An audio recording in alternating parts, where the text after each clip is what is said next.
వసుదేవసుతం దేవం కంసచాణూరమర్దనం దేవకీ పరమానందం కృష్ణం వందే జగద్గురుం. ఉద్ధవ గీతలోకి తిరిగి పునఃప్రవేశం. ప్రస్తుతం మనం ఉద్ధవ గీతలో ఉద్ధవుడికి శ్రీకృష్ణ పరమాత్మకి జరుగుతున్నటువంటి సంవాదంలో తత్వముల సంఖ్య, తర్వాత పురుషుడు ప్రకృతి, వీటిని గురించినటువంటి వివరం ఆయన అడగడము, పరమాత్మ వేద విఘ్నులు వాళ్ళు అర్థమైనంతగా వేదాన్ని అర్థం చేసుకున్న దాన్ని బట్టి వాళ్ళ యొక్క మానసిక స్థాయిని బట్టి వాళ్ళు కొన్ని తత్వాలు ఉన్నాయని వాళ్ళకు అర్థమైన విధంగా వాళ్ళు చెప్పుకుంటూ వచ్చారు. అవి ఏవి కూడా తప్పనడానికి వీలు లేదు. ఎందుకంటే ఎవరు ధ్యానంలో వారికి ఏ విధంగా తెలియపరచబడిందో ఆ విధంగానే వాళ్ళు చెప్పుకుంటూ వచ్చారు. కాబట్టి ఇది తప్పు రైటు అనడానికి వీలు లేదు. తర్వాత ఇంకొకటి చెప్పింది ఏంటంటే, మామూలుగా సృష్టి ప్రారంభం అయినప్పుడు ఈ కార్యకారణాలు అనేవి విడివిడిగా ఉన్నాయి. కారణం అంటే దేని మూలంగా అంటే పరమాత్మ కారణం, దాని నుంచి వచ్చినవి కార్యాలు. కానీ ఇవి మారుతూ వచ్చేటప్పటికి ఏమైపోతుంది, ఈ కార్యాలే కారణం అయిపోతున్నాయి. ఏ విధంగా పంచభూతాలు పరమాత్మ నుంచి వచ్చినాయి. ఇప్పుడు పరమాత్మ కారణం, పంచభూతాలు కార్యం. తర్వాత ఇప్పుడు పంచభూతాలు వాటి నుంచి అప్పు ఇచ్చి మిగతా వాటితో కలిసి మనిషి యొక్క అవయవాలు ఇవన్నీ ఏర్పడాయి. 24 తత్వాలు ఏర్పడాయి. ఇది కేవలం కార్యకారణ సంబంధం వల్ల ఏర్పడింది. కాబట్టి ఇప్పుడు ఏమైంది, ఎల్లప్పుడూ ఒకటే విషయం కార్యంగా ఉండడం లేదు, కారణంగా ఉండడం లేదు, అవి ఇంటర్మిక్స్ అయిపోతున్నాయి. సో అందువలన ఎన్నో రకాల కాంబినేషన్స్ ఏర్పడుతున్నాయి. సో అందువలన దీన్ని ఏది ఖచ్చితంగా ఇంత అని చెప్పడానికి వీల్లేదు. కాకపోతే ఒక్కొక్కడు ఒక్కొక్క తత్వ సంఖ్యని నిర్ణయం చేసుకున్నప్పుడు వాడి యొక్క సాధన క్రమాన్ని అనుసరించి చెప్పినప్పుడు వాడు ఏ విధంగా చెప్పాడనేది మాత్రం చెప్తున్నాడు.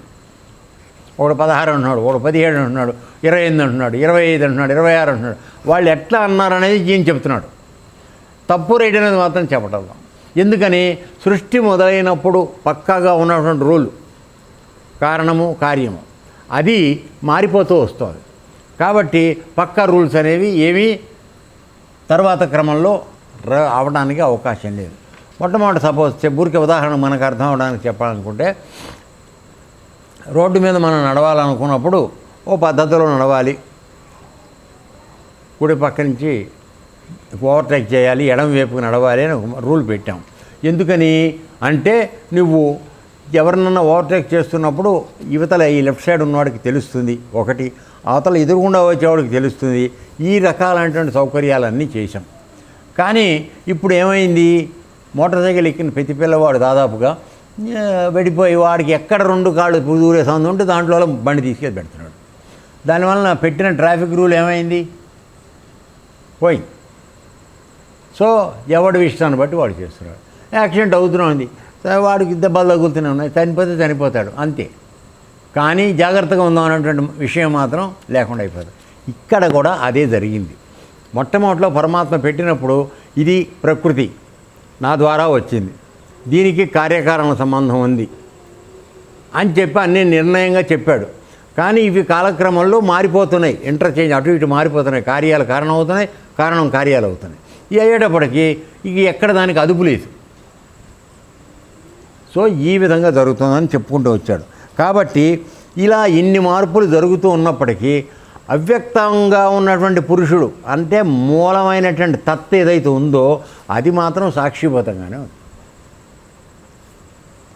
ఓకే, అది తర్వాత మహత్వాధికారణ ధాతువులు వికారాలు పొందుతూ పురుషుడైన ఈశ్వరుని శక్తులు పొంది పరస్పరం మిశ్రమం అవుతూ వస్తున్నాయి. ఇదే నేను చెప్పింది. ఇప్పుడు ఏమవుతోంది, ఈ మహత్తత్వం అనేది ఒకటి వస్తుంది, దానిలోంచి అహంకారం పుడుతుంది.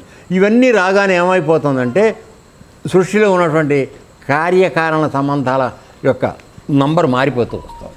ఈ మారిపోకుండా వచ్చేటప్పటికి రకరకాల పర్మిటేషన్స్ అండ్ కాంబినేషన్స్ వస్తున్నాయి. సో దానివల్ల ఏమవుతుంది, ఇవన్నీ మిక్స్ అయిపోతున్నాయి.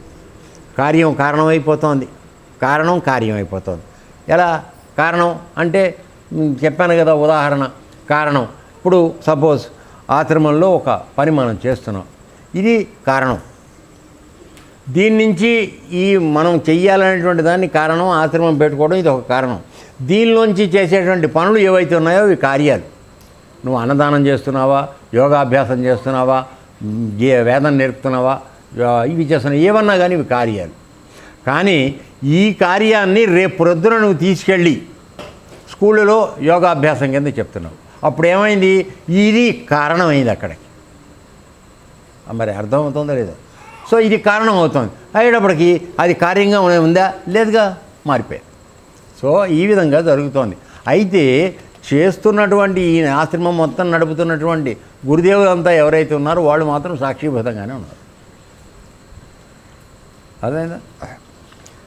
సో పరస్పరం మిశ్రం అవుతూ వచ్చాయి. ఈశ్వరుడు ప్రకృతి ఆశ్రయం తీసుకొని దాని బలంతో ఈ బ్రహ్మాండాన్ని అంతా సృష్టి చేస్తున్నాడు. ప్రకృతి నా చేతిలోనే ఉందని చెప్తున్నాడు కదా. ఈ మూల ప్రకృతి ఆయన అధీనంలో ఉంది. ఇవన్నీ జడమైనవి, ఇవి కార్యాలు యాక్చువల్గా. కానీ దాన్ని చైతన్యపరచేది కారణం పరమాత్మ చేసి ఈ సృష్టి అంతా చేస్తున్నాడు. నిజంగా నీకేం శక్తి లేదు లోపల. ఇప్పుడు నీ శరీరం ఉన్నది, నీ శరీరంలో నడిపించేవాడు ఒకడు ఉండబట్టి నువ్వు ఎన్ని పనులైనా చేస్తున్నావు. నడిపించేవాడు నీకన్నా భిన్నంగా ఉన్నాడు కదా. సో వాడు ఉండబట్టి నువ్వు ఎన్నో పనులు చేస్తున్నావు. కాకపోతే దురదృష్టం ఏమవుతుందంటే ఆ నడిపించేవాడిని గురించినట్టు మనకి జ్ఞప్తి లేదు, మర్చిపోయి మనమే చేస్తున్నాం అని అనుకుంటాం. ఇక్కడ జరుగుతోంది పొరపాటు. ఈశ్వరుడు ప్రకృతి ఆశయం తీసుకుని దాని బలంతో బ్రహ్మాండం సృష్టి చేస్తున్నాడు.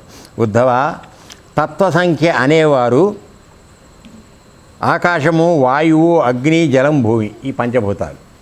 తర్వాత జీవాత్మ, పరమాత్మ అని గణనం చేశారు. ఒక్కొక్క లెక్క ఇది అన్నీ. ఎందుకంటే వాడు మొట్టమొదటి అడిగాడు కదా, 7 అని కొంతమంది అన్నారు, 9 అని కొంతమంది అన్నారు, 4 అని కొంతమంది అన్నారు. ఒక్కొక్క దాన్నే ఎక్స్ప్లెయిన్ చేస్తున్నాడు వాడు ఏ విధంగా దాన్ని అనుకున్నాడు అనేది. ఆ లెక్కించడం తప్పని అనడంలా, నీకు అవగాహన అయిన దాని ప్రకారం నువ్వు చెప్తున్నావు. ఈ తప్పు రేట్ అంటాను మనం ఎవరు? వాడు కూడా యోగ సాధన చేసే చెప్తున్నాడు. అది అర్థమైందా? అది. సో 5 పంచభూతాలు, జీవాత్మ, పరమాత్మ అంటే జీవుడు, దేవుడు, 7. అది మొత్తం కలిపి ఏమైంది? 7 అయినాయి. ఇవి 7 తత్వాలని వాడు చెప్పాడు. వాడు కరెక్టే, వాడికి మిగతా అనవసరం.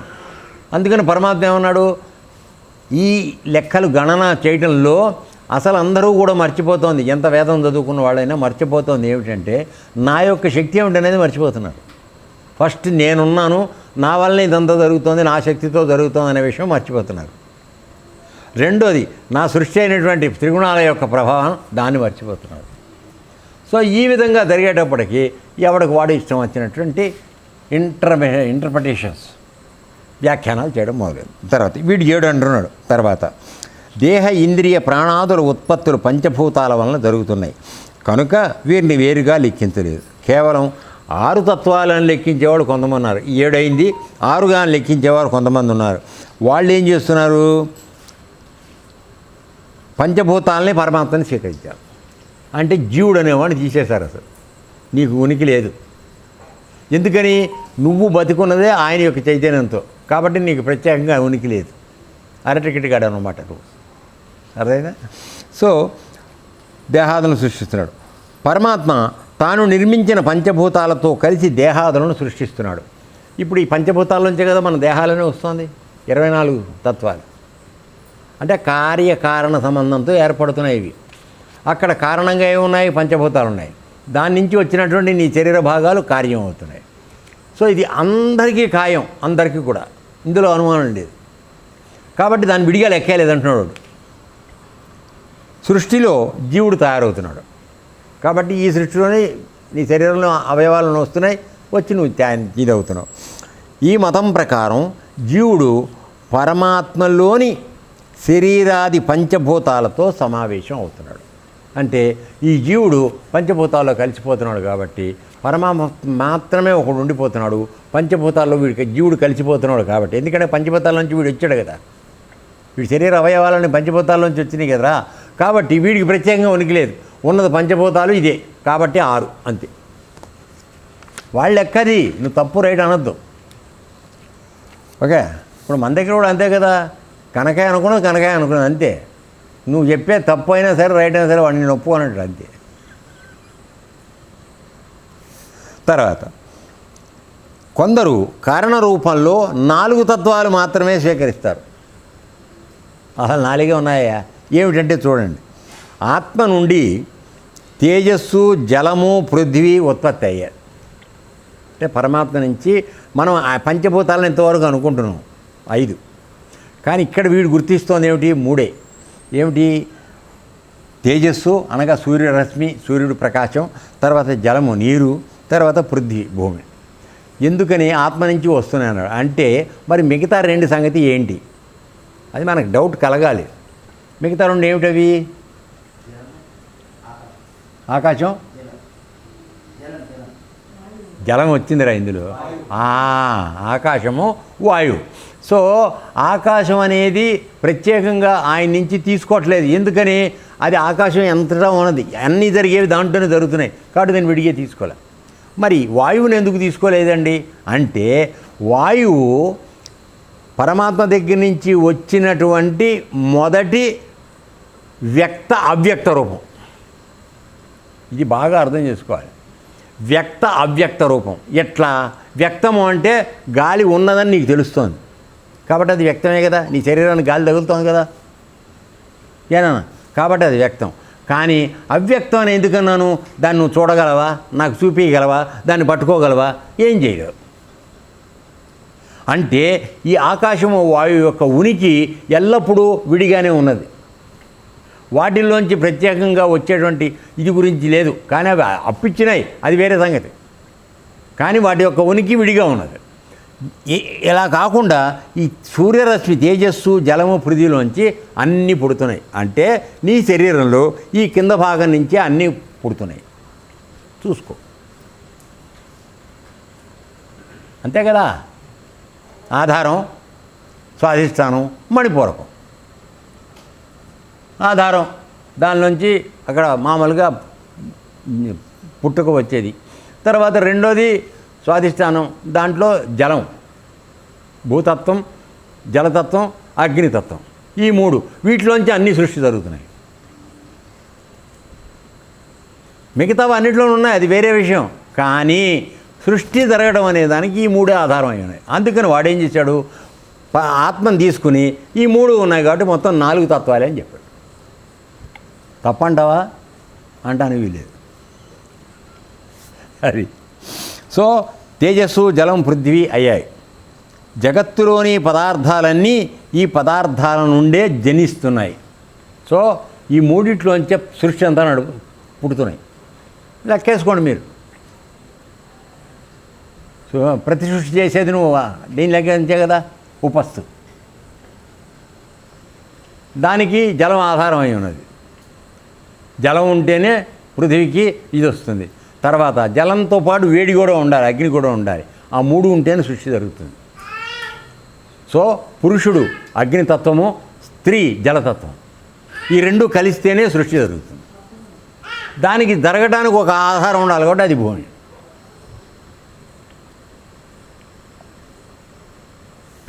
Okay, right. జగత్తులోని పదార్థాలన్నీ పదార్థాల నుండి జనిస్తున్నాయి. ఇవే అన్నింటిలోనూ కార్యరూపం దాలుస్తున్నాయి. ఇవి అంటే సృష్టి అయ్యే వరకు ఇవి మళ్ళీ కారణంగా ఉంటున్నాయి, కానీ ఇవి కార్యరూపం దాలుస్తున్నాయి. అంటే వాటితో నువ్వు బోల్డ్ పనులు చేస్తున్నావు, అవి కార్యంగా మారుతున్నాయి అంటారు. తత్వ సంఖ్య 17 అనేవారు 17 అనేవాడు కొంతమంది ఉన్నారు. వాడెవడు? వాడి లెక్క ఏంటి? పంచభూతాలు 5, పంచ తన్మాత్రలు అంటే ఇంద్రియార్థాలు, నిజార్థాన్ని కట్టే పెట్టుకున్నాయే ఆ పంచ తన్మాత్రలు. తర్వాత పంచ జ్ఞానేంద్రియాలు, కన్ను, చెవి, ముక్కు వగైరా. తర్వాత మనస్సు, పరమాత్మ. 3 5 15, ఇవి 2 మనస్సు, పరమాత్మ 17. ఇది ఒక పద్ధతి. అంటే జీవుడి స్థానంలో మనసు వచ్చాడు అక్కడ. జీవుని తెలుసుకోవాలంటే మనసు ఉంటే జీవుడు ఉన్నాడు అంతే. ఈ జీవుడు అన్నవాడు ఆడటానికి ఆడించడానికి ఉపయోగపడేది మనస్సు. కాబట్టి ఇవి మొత్తం 17 అని వాళ్ళు ఒక లెక్క చేశారు. తర్వాత ఈ తత్వ సంఖ్య 16 అనేవారు కూడా ఇలానే చెప్పి చివరకు మనస్సును ఆత్మను కలిపి ఒకటిగా లెక్కించారు. అంటే మనస్సుకు ఆధారం ఎక్కడి నుంచి వస్తుంది? పరమాత్మ దగ్గర నుంచి వస్తుంది. కాబట్టి దీనికి సొంతంగా ఉనికి లేదు. కాబట్టి ఈ 5 15, 3 5 15 ప్లస్ పరమాత్మ 16. ఇందాక మనం చూసినప్పుడు కూడా 25 అన్నప్పుడు జీవుడు లేడు, 24 తత్వాలు ప్లస్ పరమాత్మ 25. 26 అన్నప్పుడు జీవుడు పరమాత్మ ప్లస్ 24 తత్వాలు, సో 26. దీనికి 3 త్రిగుణాలు కలిపితే 28. అర్థమైందన్న? అది ఓకే. ఇలా వీరు 16 అన్నారు. కొందరు 13 అన్నారు. వారు ఆకాశాది పంచభూతాలు, స్తోత్రాది పంచ జ్ఞానేంద్రియాలు, మనస్సు, జీవాత్మ, పరమాత్మ మొత్తం 13. అంటే పంచభూతాలు, తర్వాత పంచ జ్ఞానేంద్రియాలు 5 5 10, తర్వాత 3 ఏమిటివి? మనస్సు, జీవాత్మ, పరమాత్మ. మళ్ళీ మనస్సును సెపరేట్గా చేశాడంటే ఇంద్రియాల్లోకి వచ్చింది, అది జీవుని విరిగా తీసుకున్నాడు. తర్వాత 11 అనేవారు పంచభూతాలు, పంచ జ్ఞానేంద్రియాలు, పరమాత్మ మొత్తం 11. అంతే, మిగతావన్నీ లేవు, అన్ని దాంట్లోనే కలిసిపోయినాయి, తీసేయి. తర్వాత 9 తత్వాలు అనేవారు పంచభూతాలు, మనసు, బుద్ధి, అహంకారం, పురుషుడు మొత్తం 9. ఎక్కడైనా పంచభూతాలు మాత్రం ఖాయం, ఇది గుర్తుపెట్టుకోండి. అంటే మీకు మొట్టమొదటిలో నేను ఉదాహరణ చెప్పినప్పుడు పరమాత్మ అనేటువంటి తత్తులోంచి కింద వచ్చిన ఈ పంచభూతాలు ఒరిజినల్గా అవి జడము, అవి కార్యాలు మాత్రమే. కానీ అవి కారణరూపంగా మారి వాటి నుంచి ఈ అవయవాలన్నీ రావడం, 24 తత్వాలుగా మారటం వలన అవి కారణంగా మారినాయి. సో ఇప్పుడు మామూలుగా మనం సినిమాలో అర్థం చేసుకోవాలనుకుంటే రామారావు గారు, ఎన్టీ రామారావు గారు బహుపాత్రాభినయనం చేసేవారు. రాముడిగా వేసేవాడు, రావణాసురుడిగా వేసేవాడు. వ్యక్తి ఒకడే కానీ విభిన్న పాత్రలు పోషించేవాడు. ఇదిగో ఈ పంచభూతాలు కొంతసేపు పరమాత్మ నుంచి వచ్చినప్పుడు మాత్రం కార్యంగా ఉంటున్నాయి, తర్వాత వాటంతట అవి సృష్టి చేస్తున్నప్పుడు అవి కారణంగా మారిపోతాయి. ఓకేనా? ఏమన్నా? సరే. తర్వాత ఉద్ధవ, ఈ విధంగా ఋషీశ్వరులు తమ తమ అభిమతాలను అనుసరించి, అంటే నీకు ఈ విధంగా అర్థమైంది అంతే కదా, సాయికి ఎలా అర్థమైతే వాడు అదే కరెక్ట్ అంటాడు, అంతే. ఇంక నువ్వు చెప్పింది వినడాడు కదరా. సో తమ తమ అభిమతాలను అనుసరించి తత్వ సంఖ్యను గణిస్తూ వచ్చారు. నాకు ఎలా అర్థమైతే అదే చెప్తాను నేను, అంతే. నాకు వెనకాల చేయి కొట్టేవాళ్ళు 4 ఉంటారు, వీళ్ళందరూ కూడా అది అంటారు. సరే, తర్వాత నాకన్నా భిన్నంగా వెళ్ళి సిద్దిపేటలో పెట్టుకున్న ఒక మహానుభావుడు ఉంటాడు, ఆయన 14 అంటాడు, ఆయనకి చేయి కొట్టేవాళ్ళు 4 ఉంటారు. అది. సో వాళ్ళ యొక్క తత్వ సంఖ్యను గణిస్తూ వచ్చారు. అందరు చెప్పింది మంచిదే, డిస్ప్యూట్ దేనికి? అందరు చెప్పింది మంచిదే, అందరికీ కూడా యుక్తి సంగతంగానే ఉన్నాయి. యుక్తి సంగతంగా అంటే అర్థం ఏంటి?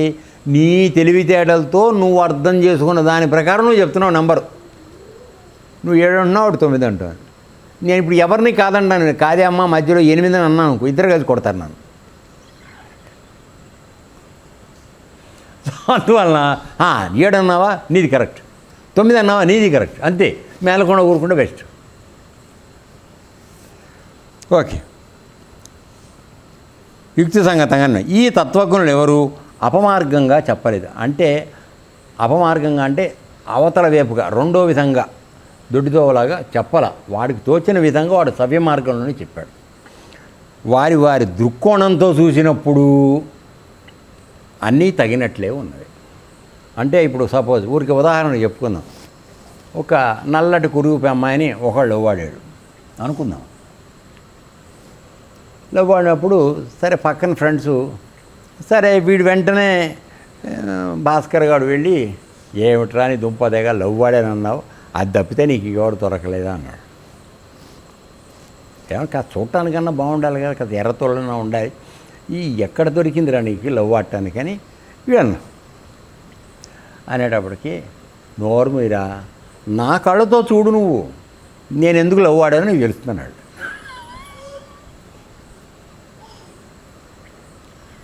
అయిపోయా అప్పీల్ లేదు దానికి.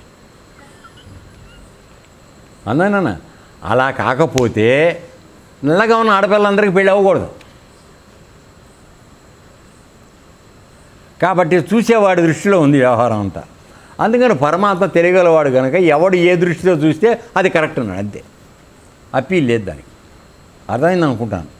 ఉదాహరణతో చెప్తే కొద్దిగా అర్థమవుతుంది కదా. అది రైట్.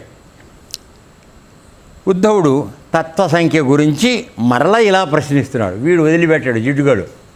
సరే కృష్ణ శ్యామసుందర పరాత్పర వస్తుతః ప్రకృతి పరమపురుషుడైన పరమాత్మ పూర్తిగా భిన్నం కదా.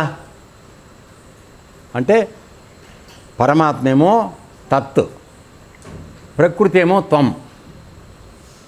ఒరిజినల్గా కదా. సరే అయినప్పుడు ఈ ఇద్దరు సామాన్యులు తెలుసుకోలేనంతగా ఒకరిలో ఒకరు కలిసిపోయి ఉంటారు. అదే అర్ధనారీశ్వరత్వం. వాళ్ళిద్దరూ కలిసిపోయే ఉంటారు. ఎవడో దాన్ని విడదీయటానికి వీల్లేదు. ఎందుకని? పరమాత్మ లేకపోతే ప్రకృతికి చలనం లేదు.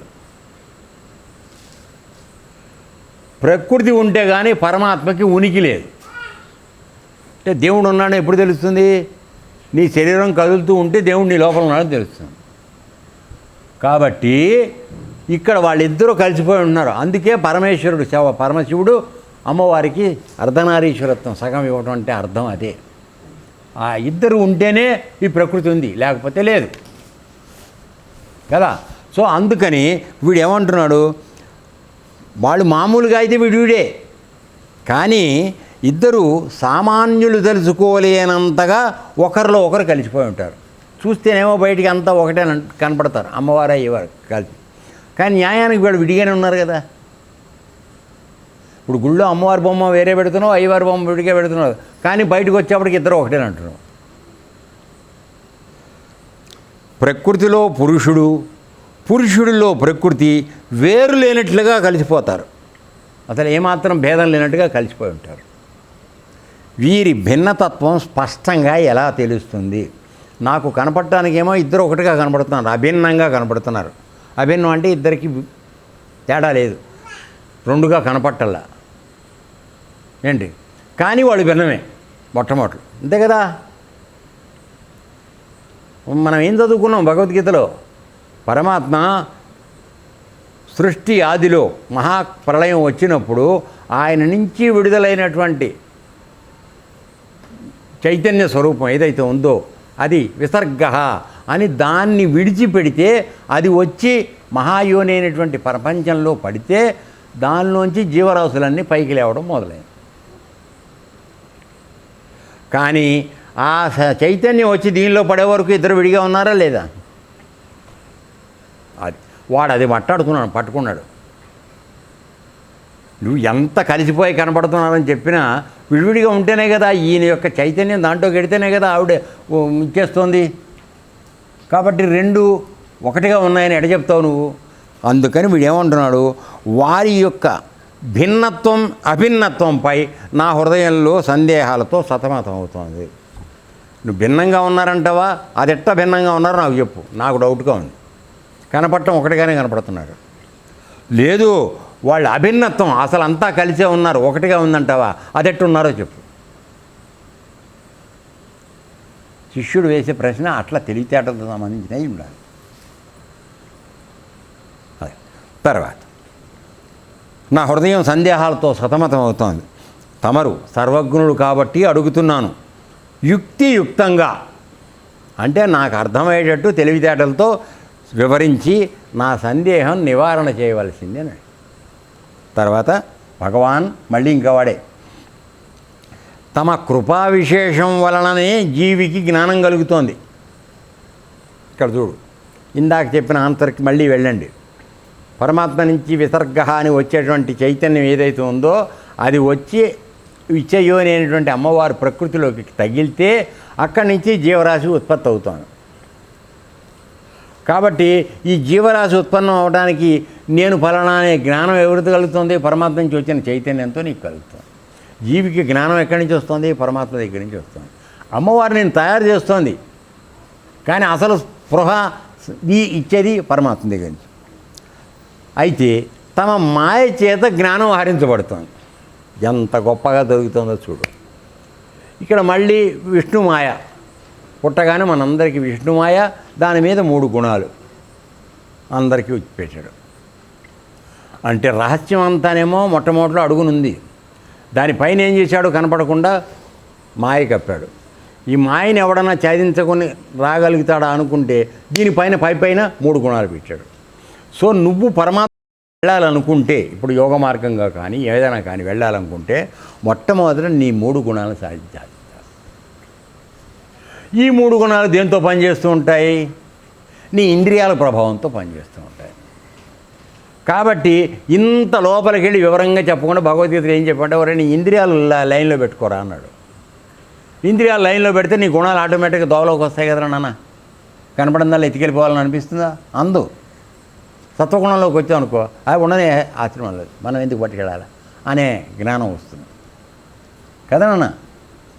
సో ఈ విధంగా ఇంద్రియాలను జయించాలంటే ఇంద్రియాలు జయిస్తేనే గుణాలు కూడా ఆటోమేటిక్గా ఇది అవుతాయి. సో మనకు 3 లేయర్స్ ఉన్నాయి. లేయర్స్ అంటే 3 పొరలు. పరమాత్మ నుంచి వచ్చాం, రాగానే మనకి పునాది మాయ.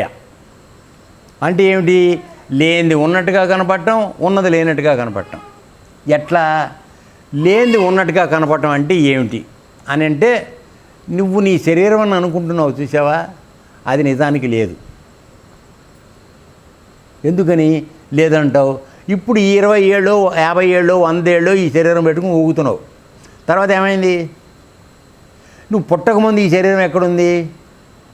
శరీరం వదిలేసాక ఈ శరీరం ఎక్కడికి ఎడుతోంది? కాష్టంలోకి ఎడుతావు. కాబట్టి ఇది ఉన్నట్ట. సో కానీ ఇవాళ నువ్వు ఈ బతికినంతకాలం ఈ శరీరాన్ని నమ్ముకునే ఉన్నావు నువ్వు.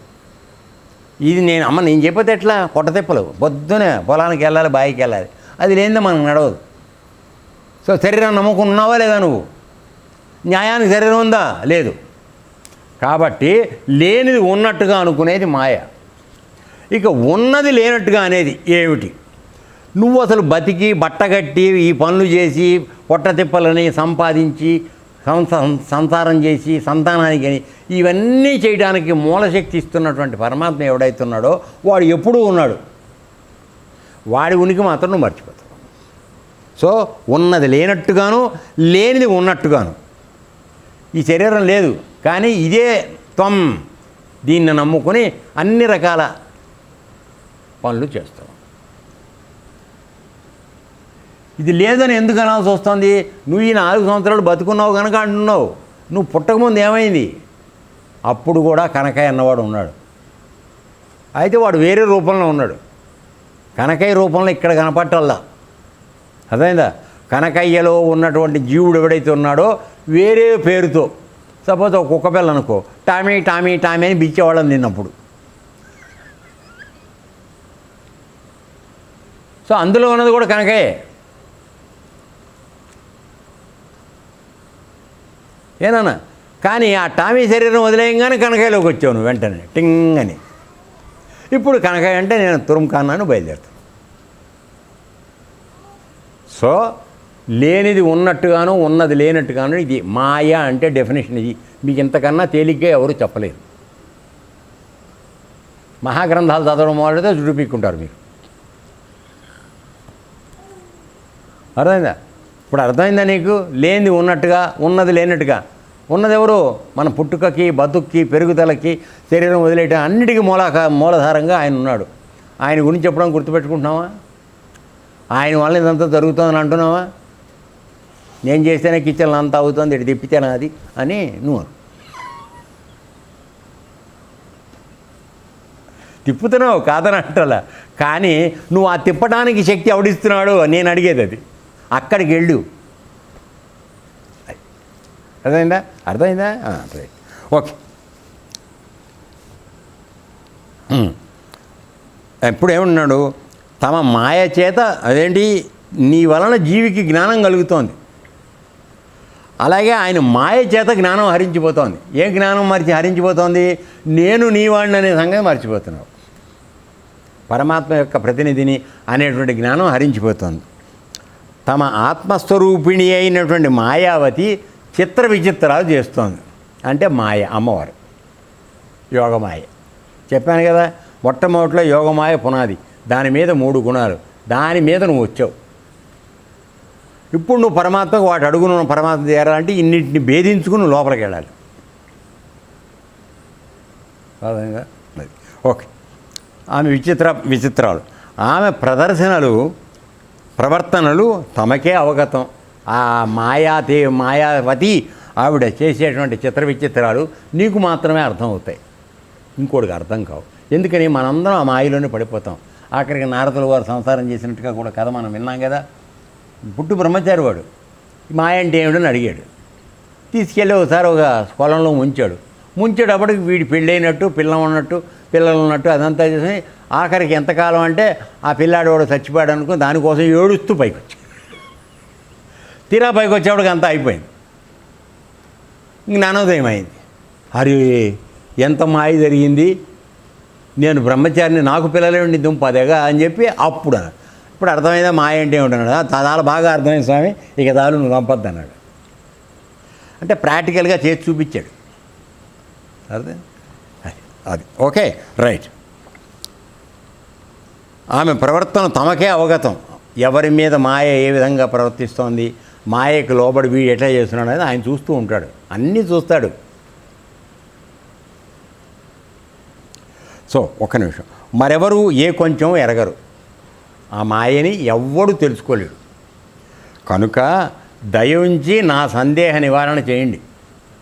ఏంటి, వాడి పురుషుడు ప్రకృతి మధ్యలో భిన్నత్వం ఎట్లా ఉన్నది, అభిన్నత్వం ఎట్లా ఉంది అది చెప్పమంటున్నాడు. అన్నిటికీ తమరే సర్వసమర్థులు స్వామి, సర్వాంతర్యామి నమామి అని చెప్పి ప్రశ్న అడుగుతున్నాడు. దీంతో ఇప్పుడు అడుగుతున్న ప్రశ్న ఏమిటి? ప్రకృతి పురుషుడు మామూలుగా కలిసిపోయి ఉన్నారు, కానీ వాటిలో భిన్నత్వం ఉంది. ప్రకృతి వేరు, పురుషుడు వేరు. తర్వాత వాటిల్లో అభిన్నత్వం కూడా ఉంది. ఎందుకని ఆ రెండు గలిచే కనపడుతున్నాయి మనకి. ఈ సృష్టి అంతా వాళ్ళిద్దరు కలిస్తేనే వచ్చింది, అభిన్నత్వమే కదా అది. సో ఈ రెండింటి తేడా చెప్పమని అడుగుతున్నాడు. ఇక్కడికి ఆపుదాం. ఏతత్సర్వం శ్రీకృష్ణార్పణమస్తు. లోకా సమస్తా సుఖినో భవంతు. ఓం తత్సత్.